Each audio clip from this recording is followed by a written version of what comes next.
तो hello friends, welcome back to the real talk. और भाई आज एक और नए टॉपिक के साथ मैं आप तक पहुंच चुका हूं। तो भाई थंबनेल देख के तो आप लोग समझ ही गए होंगे कि आज का टॉपिक हमारा क्या रहने वाला है। आज का टॉपिक हमारा पूरा हमारे श्री खाटू श्याम जी के ऊपर रहने वाला है, जिसमें हम बात करने वाले हैं कि आखिर कैसे खाटू श्याम जी को खाटू श्याम नाम मिला और कहां से इस स्टोरी की शुरुआत हुई।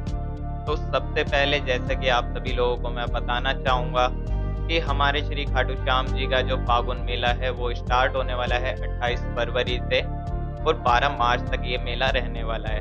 अगर कोई भी श्याम प्रेमी हमारे साथ चलना चाहता है तो भाई हमारी निशान यात्रा निकलने वाली है रिंगस से खाटू श्याम जी के लिए।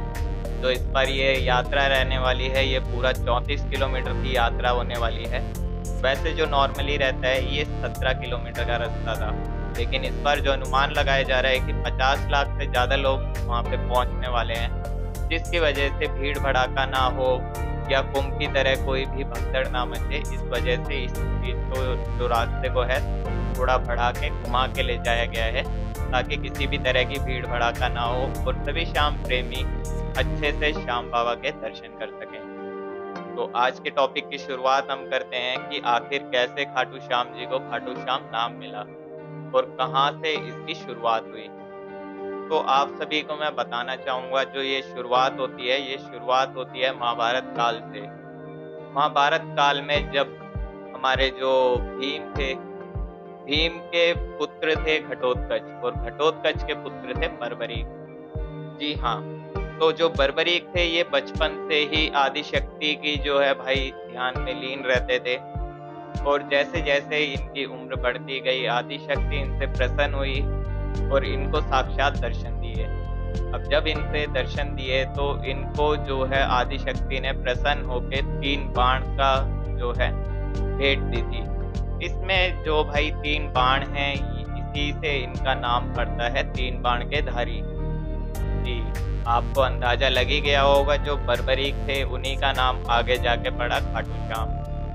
तो यहाँ से स्टार्ट होती है ये जो कथा। और यहाँ से आगे जैसे जैसे बढ़ते हैं तो भाई जो बर्बरीक जी की उम्र बताई जाती है उस टाइम उनकी उम्र थी 12 साल की। और जैसे ही उन्हें पता चला कि महाभारत युद्ध होने वाला है तो वो अपनी माता जी के पास जाते हैं। माता जी के पास जाके वो बोलते हैं कि माँ मुझे भी इस युद्ध में भाग लेना है। लेकिन जो उनकी माँ थी वो ये चीज़ सुन के थोड़ा भावुक हो जाती है और कहती है बेटा अभी तो तेरी उम्र ही क्या है कि तू इतने बड़े युद्ध में भाग लेने की बात कर रहा है जहाँ पे बड़े बड़े योद्धा युद्ध लड़ने वाले हैं। लेकिन जो बर्बरीक जी थे वो भाई जिद पकड़ लेते हैं कि नहीं, मुझे इस युद्ध में भाग लेना है। अब उनकी माँ भी उनके आगे कुछ नहीं कह सकती थी, आखिर पुत्र हैं, पुत्र की बात किस तरह से मना कर सकती हैं। तो उनकी माँ बोलती है ठीक है, तुम्हें अगर युद्ध में भाग लेना है तुम युद्ध में भाग लो, लेकिन मुझे एक वचन दो। तो श्री बर्बरीक जी बोलते हैं हाँ बताओ आपको क्या वचन चाहिए। तो उनकी माता जी कहती हैं कि मुझे वचन चाहिए कि जो भी पार्टी वहां पे हार रही होगी तुम उसका साथ दोगे। तो यहाँ पे जो बर्बरीक हैं वो अपनी माँ को वचन देते हैं कि ठीक है, जो भी हारेगा मैं उसी का साथ दूंगा। यहाँ से उनका जो दूसरा नारा बनता है, हारे का सहारा बाबा श्याम हमारा।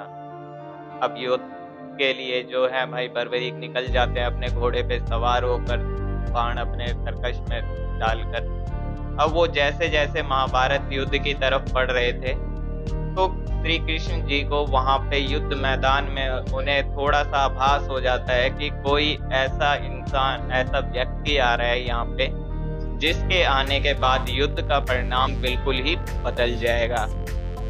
अब इस चीज को सोचकर जो श्री कृष्ण हैं थोड़े भावुक हो जाते हैं कि अगर वो यहाँ तक पहुंच गया तो ये युद्ध जो है पांडवों के हाथ से निकल जाएगा और यहाँ पे कोई भी निर्णय नहीं निकल पाएगा, क्योंकि जो भी पार्टी हार रही होगी उसी की तरफ से वो युद्ध लड़ने लगेंगे और सब कुछ तहस नहस हो जाएगा।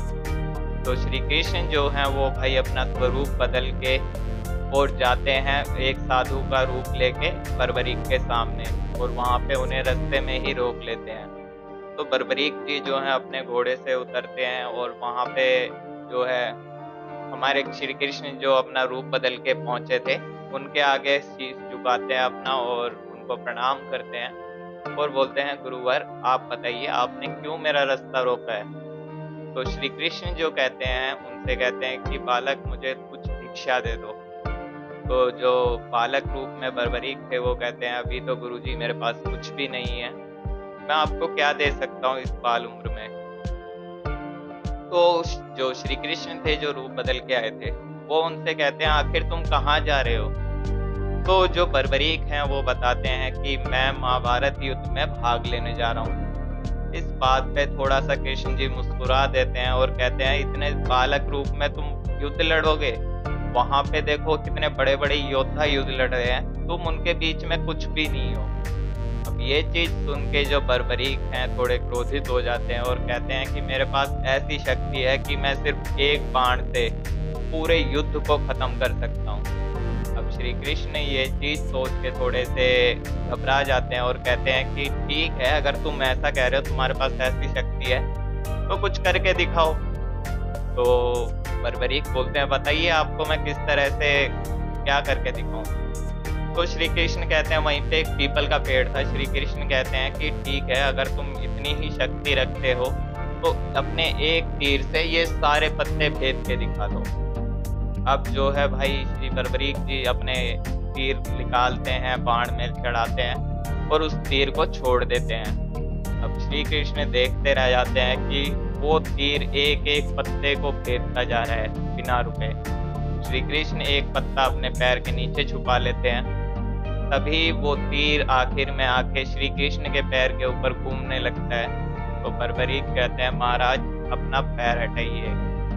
अब एकदम से श्री कृष्ण भी ये देख के घबरा जाते हैं कि इसमें तो बहुत ही ज्यादा शक्ति है, और जैसे ही श्री कृष्ण अपना पैर हटाते हैं, पैर के नीचे छुपा हुआ पत्ता भी गिर जाता है और वो तीर वापस उनके कमान में आ जाता है। इसके बाद श्री कृष्ण इस चीज को देख के बहुत ही ज्यादा घबरा जाते हैं कि आखिर ये बालक कोई है जो ये भाई नॉर्मल नहीं है। अब श्री कृष्ण उनसे कहते हैं कि मुझे तो अब तुमसे भेंट चाहिए। तो जो बर्बरीक हैं वो कहते हैं, बताइए आप क्या चाहते हैं। तो वो बोलते हैं, मुझे तुम्हारा शीश दान में चाहिए। अब ये चीज सुनते ही बर्बरीक जो हैं थोड़ा सा भावुक हो जाते हैं और कहते हैं कि महाराज आप कोई साधारण जो साधु संत नहीं है, क्योंकि कोई भी साधारण साधु ऐसा नहीं मांग सकता, आप जरूर कोई भाई पूज्य व्यक्ति हैं, तो मैं आपका असली रूप देखना चाहता हूँ। तो श्री कृष्ण जो हैं अपने असली विराट रूप में आते हैं और बर्बरीक को दर्शन देते हैं, और जैसे ही बर्बरीक श्री कृष्ण का विराट रूप देखते हैं वो उनके आगे नतमस्तक हो जाते हैं और उन्हें कहते हैं कि ठीक है, अगर आपको मेरा शीश चाहिए मैं आपको अपना शीश दान में दे दूंगा, लेकिन मैं इस पूरे महाभारत युद्ध को देखना चाहता हूँ। तो श्री कृष्ण उन्हें वचन देते हैं कि ठीक है, मैं तुम्हारे को वचन देता हूँ कि तुम अपना शीश मुझे दो और तुम पूरा जो ये महाभारत युद्ध है ये देख सकोगे। इतना सुनते ही बर्बरीक तलवार निकालते हैं और अपना शीश उतार के श्री कृष्ण के हाथों में रख देते हैं। अब ये देखते ही श्री कृष्ण बहुत ही ज्यादा भावुक हो जाते हैं और वो शीश को अपने हाथ में लेते हैं, उन्हें अमृत पान करा के और पास ही नजदीकी एक पहाड़ पे रख देते हैं। अब वहां से जो महाभारत का पूरा युद्ध बिल्कुल साफ दिख रहा था। श्री कृष्ण वापस युद्ध में जाते हैं, वहां पे पूरा युद्ध खत्म होता है। उसके बाद भाई पांडवों में घमंड आ जाता है कि हम लोग ये युद्ध जीते हैं और वो आपस में लड़ने लगते हैं। तब कहते हैं कि ये युद्ध मेरी वजह से जीता गया है, दूसरा कह रहा है मेरी वजह से। इसी तरह से पांडव आपस में अब लड़ने लगते हैं। तभी श्री कृष्ण के पास आते हैं और श्री कृष्ण के पास आके कहते हैं कि आप ही बताइए भ्राता कि ये युद्ध किसकी वजह से जीता गया है। तभी भाई श्री कृष्ण कहते हैं कि इसका जवाब सिर्फ एक ही इंसान है जो दे सकता है। तो सब बोलते हैं कौन है वो महान पुरुष। तो वो बोलते हैं आओ मेरे साथ, मैं तुम्हें उनके पास लेके चलता हूँ। अब उस पर्वत पे श्री कृष्ण जो है पांडवों को लेके जाते हैं और वहां पे देखते हैं पांडव की एक शीश रखा हुआ है। वो शीश पांडवों की तरफ देख रहा था और धीमे धीमे मुस्कान में हंस रहा था। वहां पे जाके पांडव उनके आगे पहले तो अपना सर झुकाते हैं और उसके बाद कहते हैं कि आप ही बताइए। श्री कृष्ण ने कहा है कि आप ही बताएंगे कि आखिर जीत किसकी वजह से हुई है। तो जो बर्बरीक हैं वो मुस्कुराते हैं और मुस्कुरा के कहते हैं कि पूरे युद्ध में जो मैं देख रहा था, चारों तरफ सिर्फ सुदर्शन चक्र चल रहा था। जो तुम्हारे बाण थे और जितने भी तुम्हारे हथियार थे वो तो रास्ते में ही नष्ट हो जा रहे थे, लेकिन जो सुदर्शन चक्र है वो चारों तरफ सबको मारता जा रहा था। ये चीज सुन के श्री कृष्ण और भी ज्यादा प्रसन्न हो जाते हैं और उन्हें अपना नाम वरदान में देते हैं, खाटू श्याम। वो कहते हैं कि श्री कृष्ण कहते हैं कि आज से पूरी दुनिया में तुम मेरे नाम से जाने जाओगे, खाटू श्याम के नाम से। ये चीज सुन के बर्बरीक भी बहुत ज्यादा प्रसन्न होते हैं और फूल वर्षा होने लगती है आसमान से और अमृत वर्षा होने लगती है, जिससे जो श्री खाटू श्याम जी का शीश है वो अमर हो जाता है। उसके बाद जो श्री कृष्ण और पांडव मिलके पास से ही एक रूपवती नदी बहती थी उस टाइम, उस नदी में उस शीश को बहा देते हैं। वो शीश पहुंचता है राजस्थान में, एक जगह है सीकर। सीकर में जाके वो शीश वहां पे जाके जो धरती में समाहित हो जाता है। अब एक बार की बात आती है कि कुछ किसान अपनी गायों को चराने ले जा रहे थे।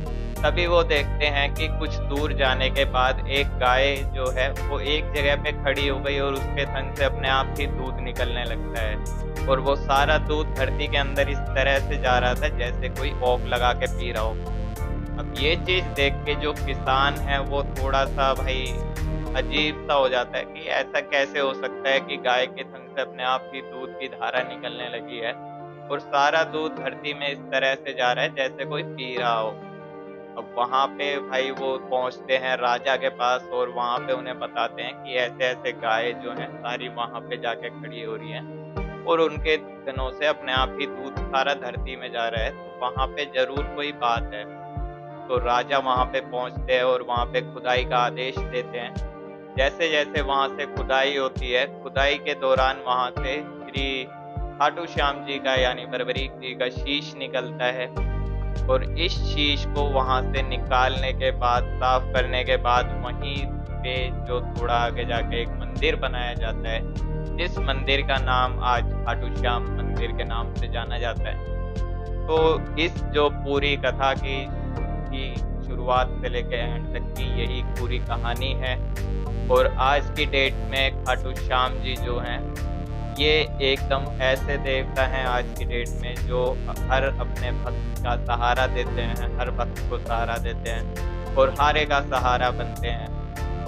जो लोग बोलते हैं कि जो खाटू श्याम जी हैं धन दौलत वालों के हैं और वहाँ पे धन दौलत बढ़ती है ये वो, ऐसा कुछ भी नहीं है। जो हमारे खाटू श्याम जी हैं ये एक हारे के सहारे हैं, मतलब जो भी इंसान वहाँ पे हार के जाएगा ये उसका साथ देंगे। तो इसी बात में एक बार जय श्री श्याम सभी श्याम प्रेमियों को। और आखिर में फिर से आपसे कहना चाहूँगा, यदि कोई श्याम प्रेमी हमारे साथ जिन यात्रा पे जाना चाहता है, पद यात्रा पे जाना चाहता है रिंगस से लेके खाटू तक, तो आप लोग मुझे डीएम कर सकते हैं। नीचे इंस्टाग्राम का लिंक मैं आपको दे दूंगा, तो वहाँ पे आके आप मेरे को मैसेज कर सकते हैं। यहाँ से हम दिल्ली कैंट से निकलने वाले हैं और श्री खाटू श्याम जी तक हम जाने वाले हैं। तो इसके लिए कोई भी अगर श्याम प्रेमी हमारे साथ चलना चाहता है तो संपर्क जरूर करें। तो आज का टॉपिक बस यही था। नेक्स्ट टॉपिक में फिर दोबारा आपसे मिलूंगा, तब तक के लिए बाय।